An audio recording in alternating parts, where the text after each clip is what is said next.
That was Glory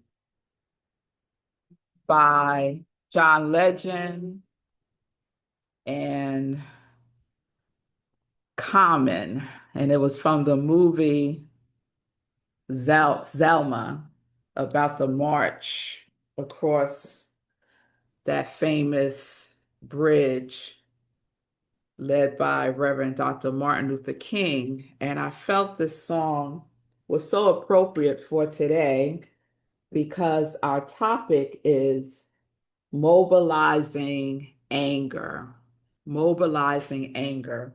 And my favorite line in that whole song is the biggest weapon is to stay peaceful.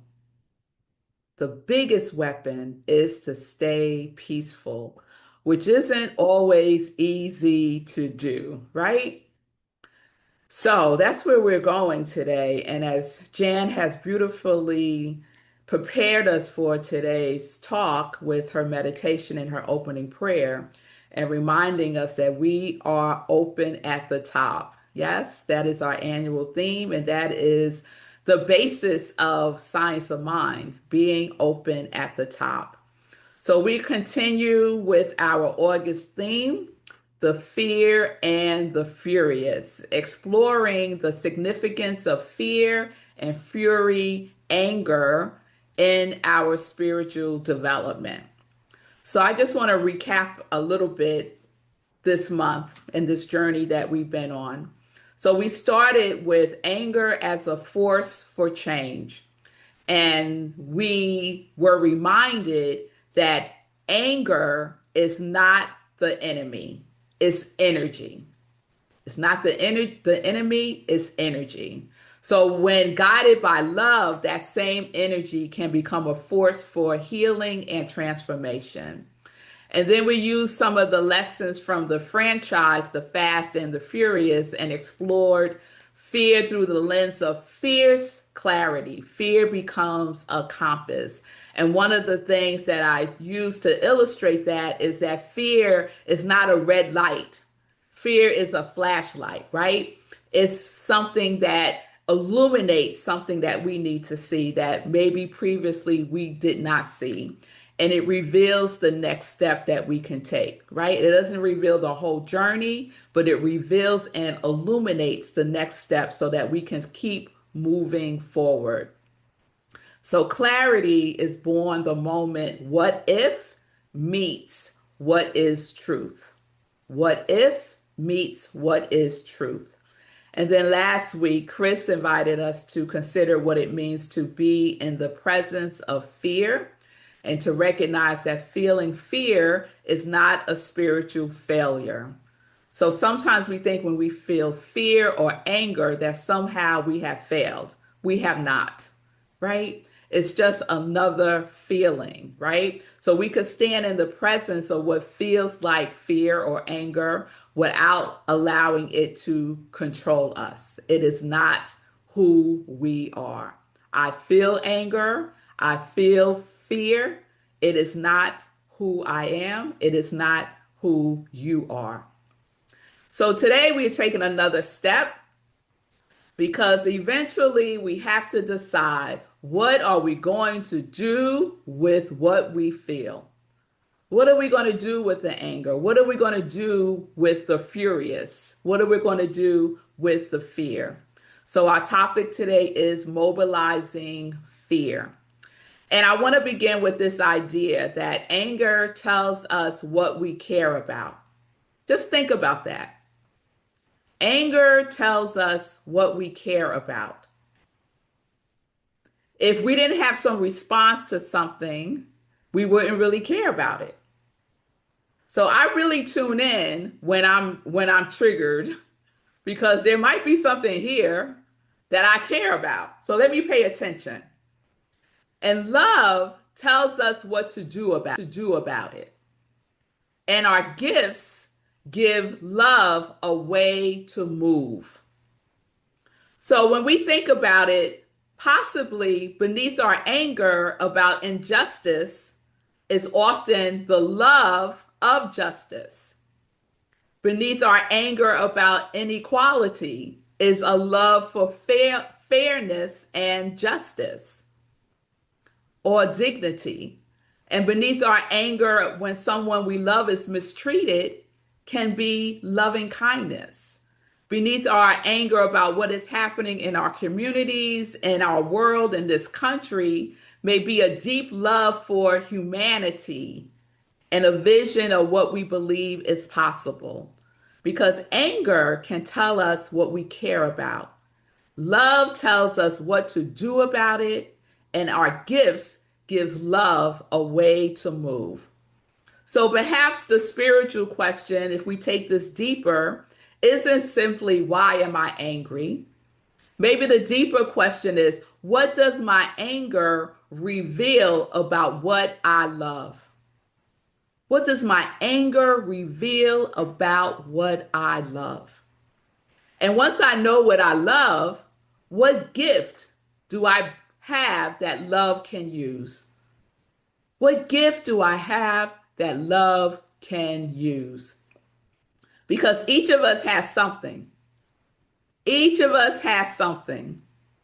So, something that we know how to do, something that might come naturally to us, something that love and life has uniquely expressed through us. We all have something. And perhaps mobilizing anger isn't about trying to do all the things, right? We can't do everything. Perhaps it's about discovering specifically what is mine to do. What is mine to do? So I mentioned that last week I was in Atlanta. My girls are all settled in for sophomore year, and I decided to spend a couple of extra days there in Atlanta. And I went to visit the exhibit of Amy Sherald called American Sublime. Now, you may say, I don't know who that artist is, but everyone knows her because she is the woman who painted the portrait of our former First Lady and my forever First Lady, Michelle Obama. So everyone's familiar with that portrait. And I think I have it. If you're not, I'm going to share it with you.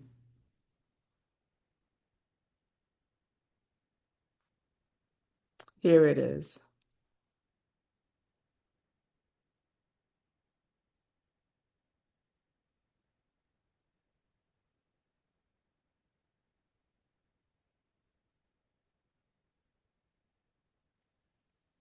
You'll see that?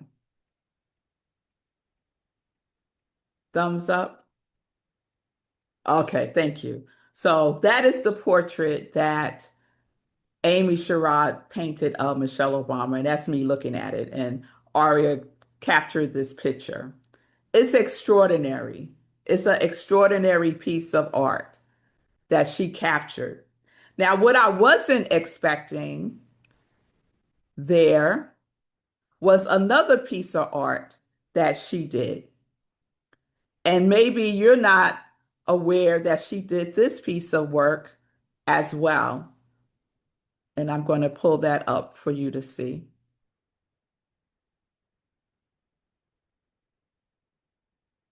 And you'll tell me if y'all know who this is. You could write it in the comments. Do y'all see that picture? Do you know who that is? I see Cheryl shaking her head yes. I see Susie shaking her head no. And many of you don't have your cameras on, so I can't see if you're shaking your head or not. So this beautiful piece is a portrait of Breonna Taylor. Do you know who Breonna Taylor is? Yes, Susie knows who she is. So, like you, Susie, I didn't know that Amy Sherrod did a portrait of Breonna Taylor, and it was commissioned by Vanity Fair. So, Breonna Taylor was on the cover of Vanity Fair when after she was murdered by the police in 2020. And that's how most of us came to know Breonna Taylor, right? Through the circumstances of her death. So, Breonna Taylor, if you're not familiar, was a 26-year-old Black woman who was shot and killed by police in her Louisville home in 2020. She was in her bed. They busted into her house, shot through the windows, and killed her. So Amy Sherald wanted us to see something more than the circumstances of Breonna's death. She wanted us to see Breonna. I stood in front of that, and this is an enormous portrait, and just cried. One, because I was shocked to see it. Two, because it was so beautiful and full of life. And Amy interviewed her mother, Breonna's mother, and captured like her favorite color was aquamarine. So the dress was commissioned and was aquamarine. And her Breonna's boyfriend had an engagement ring and he was going to propose to her. So Amy Sherrod had the paint included the engagement ring on her finger in the portrait. And she just looks so graceful and beautiful to me. And Amy Sherrod has a way of painting where the person in the picture looks like they're looking at you. So you know those paintings where no matter where you move, it looks like the person is looking at you, right, Melissa? You had that experience, and so that's how Amy paints as well. So Amy Sherrod couldn't change what happened to Breonna Taylor. She couldn't restore the future that was taken from her. But Amy had something that she could use to mobilize. Amy had a gift. She could paint. And so she painted. She took the grief, the outrage, the injustice, and the love and expressed them through the gift that was uniquely hers. She created something that insists that we see Breonna not simply as a victim or a name associated with tragedy, but as a human being, as a daughter, as a sister, as a girlfriend, as a fiance, as a woman with dreams who had a life. Amy used her art. She mobilized the gift that was hers to give. So while I was in Atlanta, I also visited the King Center. And I began thinking about another person who knew something about mobilizing powerful emotions, Reverend Dr. Martin Luther King Jr. Dr. King was not indifferent to injustice. He spoke with moral outrage about racism and poverty and segregation and violence. He spoke about these things.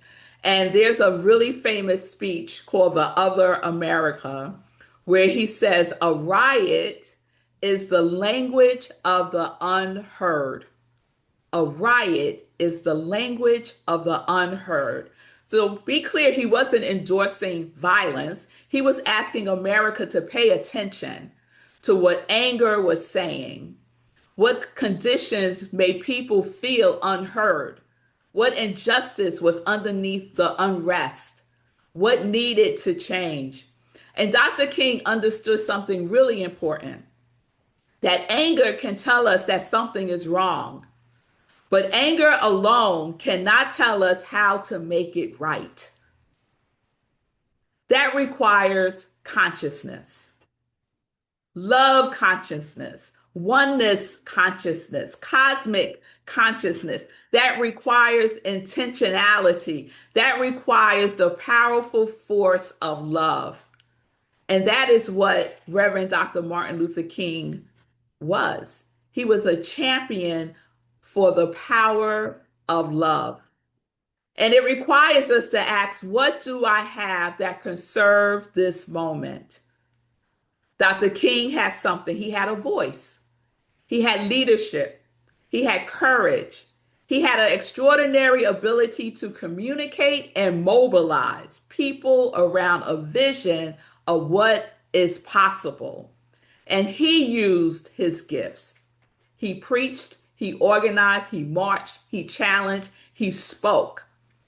Amy Sherrod had her art. Dr. King had his voice and his leadership. Different gifts, right?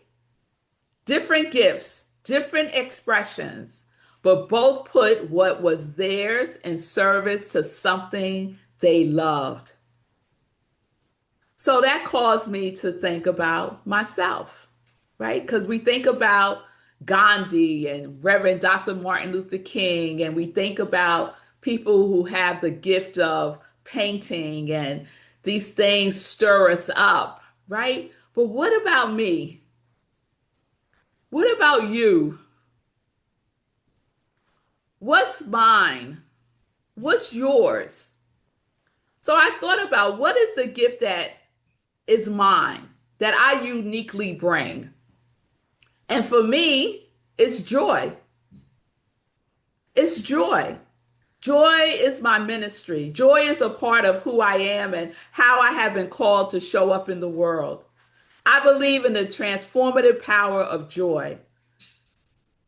Now, I'm not talking about a joy that pretends that everything is okay when it isn't. I'm not talking about a joy that ignores injustice. And I'm not talking about a joy that says we're just going to smile our way through the pain. That's not the joy that I'm talking about. There's no spiritual bypasses here. I'm talking about the joy that says, I see what is happening, and I still believe in the possibility of something greater. I still believe when we say that we envision a world that is rooted in oneness. I believe that in spite of what I see, in spite of what is happening. And I could use my joy as an expression of that. I could be angry about injustice and still choose joy. I can grieve what is happening in the world and still embody joy. I could stand against hatred and still stand as joy. To me, joy is resistance because there are forces in our world that thrive, y'all, thrive on fear, soaks it up like oxygen. But there is a consciousness that we stand as and for, and that consciousness is a consciousness of love. Because there is a consciousness that thrives on division, on separation. There are circumstances that would have us believe that despair is the only reasonable response. Let's just give up. What can we do? And I refuse to give up my joy. Refuse. So I teach joy, I preach joy, I create spaces for joy. I remind people that joy is available right where you are, right here and right now. I invite people to live life in joy. So that's one way I mobilize anger. That's one way I mobilize what I'm feeling. I mobilize my anger through the gift of joy. And then there's some practical things, right? We could use our resources to mobilize. So one of the resources that I use is my money. So I try to be very conscious about where I spend my money.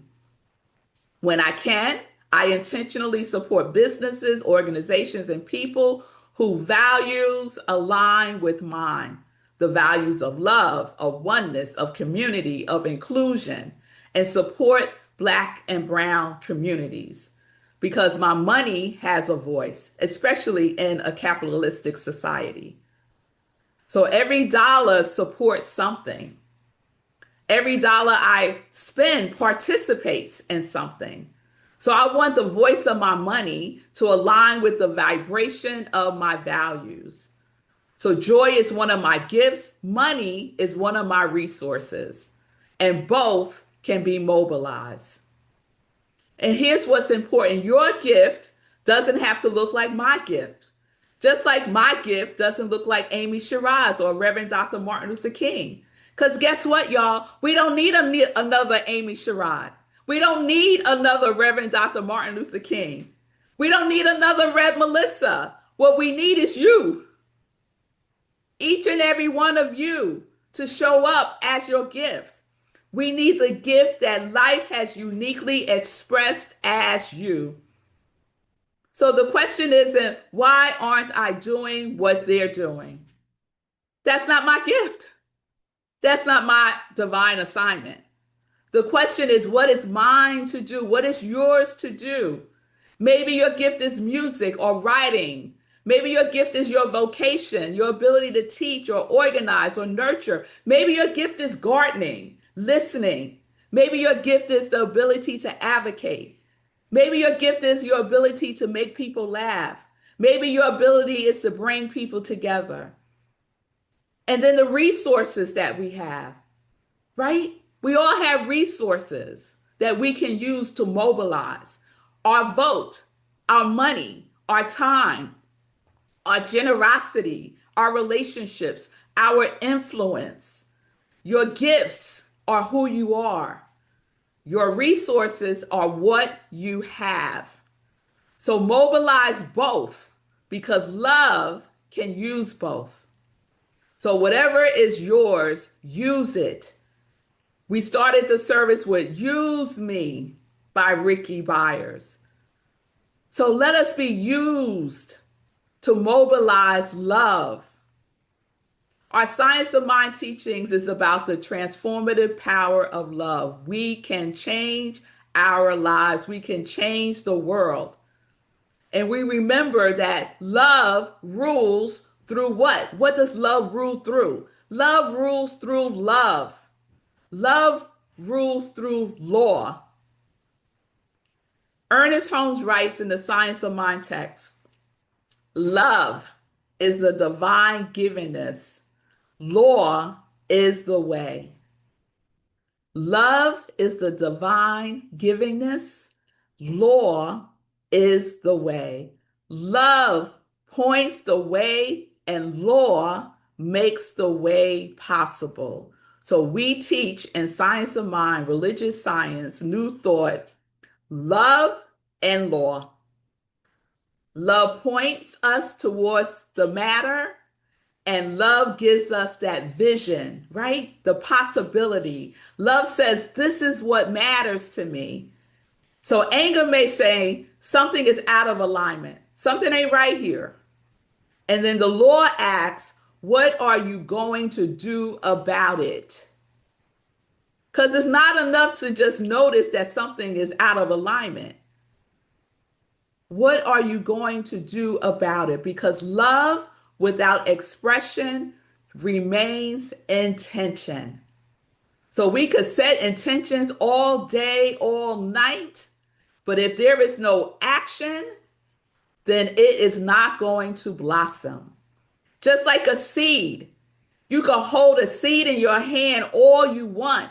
That seed is not going to grow into a plant until you put it into the soil and you nurture it. So what is it? The law gives love a way to move into form. And one of the ways that love moves into form is through us. It's through us, through our creativity, our resources, our voices, our choices, and our gifts. So our consciousness becomes choice. Our choice becomes action. And our action becomes demonstration. That is the creative process. Consciousness, action, demonstration. So we create that ripple. And maybe your ripple might feel small. Sometimes my ripple feels small. That's okay. Still ripple. Still ripple. That one speech, that one painting, that one vote, that $1, that one conversation, that one song, whatever it may be, that one act of generosity, that one decision about where you shop, that one decision to speak up instead of remaining silent. Ripples move. They touch other ripples. They become waves, and consciousness begins to shift. But we have to participate in it. So let us never underestimate what love can do with a willing person and the gift that is already in their hands. I think again about standing in front of Amy Sherald's portrait of Breonna Taylor. Amy couldn't change what happened, but she could paint, and so she painted. The same with Dr. King. He couldn't single handedly dismantle racism, but he could preach, he could organize, he could move people, he could lead. And so that's what he did. And me, I can't personally change every system of injustice that makes me angry, but I could bring joy. I could bring joy. I could create spaces where people remember that despair does not have the final word. And so I do. And you have something too. What is it? What is that gift that wakes you up in the middle of the night? What is that gift that you secretly have conversations with? Give it a voice, give it expressions. You have influence because you are love itself. So maybe you've been looking at what's happening in the world and asking, what can I possibly do? Maybe you're feeling overwhelmed. Maybe today's spirit is inviting you to change this question and ask, what is mine to do? What gift has already been planted within me? And how is love asking me to use it? Anger, guided by love, can build. It can build. It can stand for joy, peace, love, and oneness. And when each of us brings what is ours to bring, when each of us bring our gifts, those individual expressions become a collective force for change. So remember that your anger is energy. Your love gives that energy direction. Your gifts give it expression. So you don't have to do everything, but you can do your thing. You can do your thing. So what is your gift? How is love asking you to use it? And when you know, mobilize by taking action. Use love and law. Use our teachings. Put it into practice. So a couple of weeks ago, I gave you some love work for fierce clarity. And it was 3 questions. The first question was, ask fear, what are you illuminating for me? The second question, what truth is asking to become clearer? And the third question was, what courageous step is spirit inviting me to take? So we're going to build on that because I have 3 more questions for us to add to this. And I'm going to put it up on the screen so that you can see it. If you want, you could take a screenshot of it and use this to support yourself. If you're in a space of anger, you can use this to support yourself. So give me a thumbs up if you can see that. Thank you. So here are the 3 questions. What am I angry about? What am I angry about? Let's name it. We're not judging it, and we certainly not bypassing it. No spiritual bypasses, right? We're simply acknowledging I'm angry about something. I'm feeling angry. So that's 1. 2, what does my anger reveal about what I love?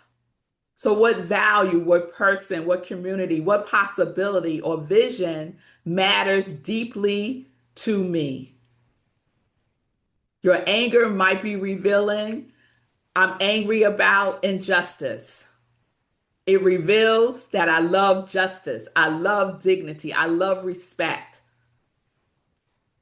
3, what gift or resource is mine to mobilize?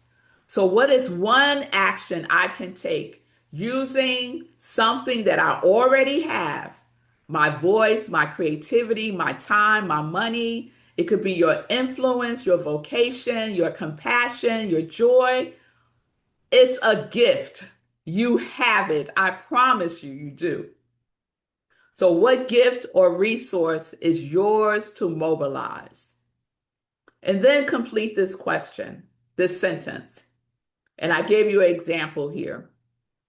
Because I love life, I love life. I will use my gift of joy, to spread joy in the world through my ministry of joy. So, because I love blank, you fill in the blank. I will use my gift of blank. What is your gift? And what are you going to use that gift to do? So, that is your love work. So, we're not trying to change everything. You just do your thing. Just do your thing. Create that ripple. That's all that's required so that we can continue to mobilize love.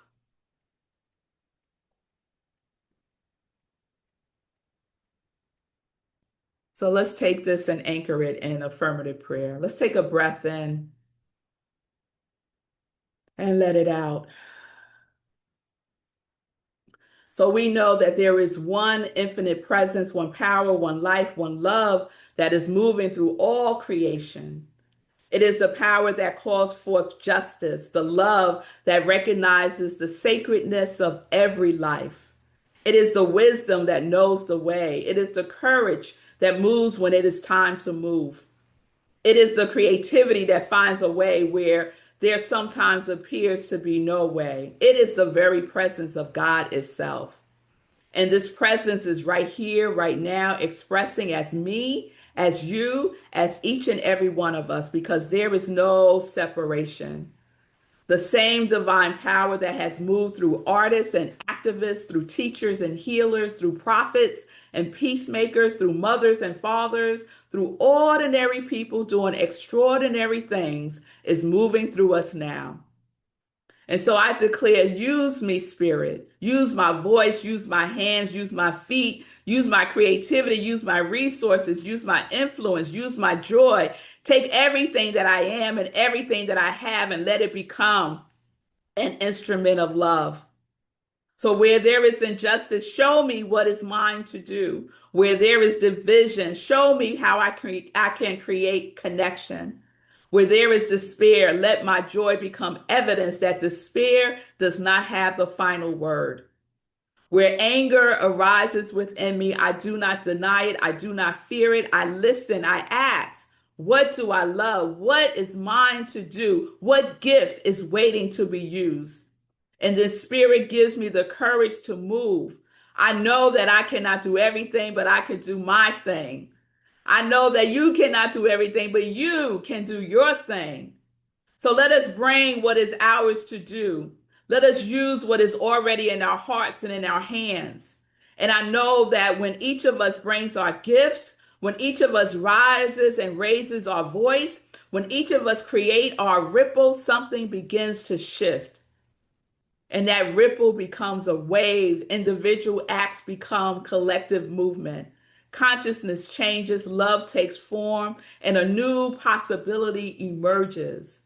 So I stand available. I stand in the glory. I stand in the willingness. I stand in the spirit to use me, to let my anger become energy that mobilizes love, to let love give it direction, to let my gifts give it expression, and let my life, this life right here and right now be a part of creating a world that works for everyone. So I give thanks. I give thanks knowing that the movement has already begun. I give great gratitude for the power that is present. I am grateful for the gifts that are within us. I am grateful that the time is now. And so I release this word into the law, knowing that it is done, knowing that it is so, knowing that we are moving. And so we say together, Ashe, Amen, and so it is. And so it is.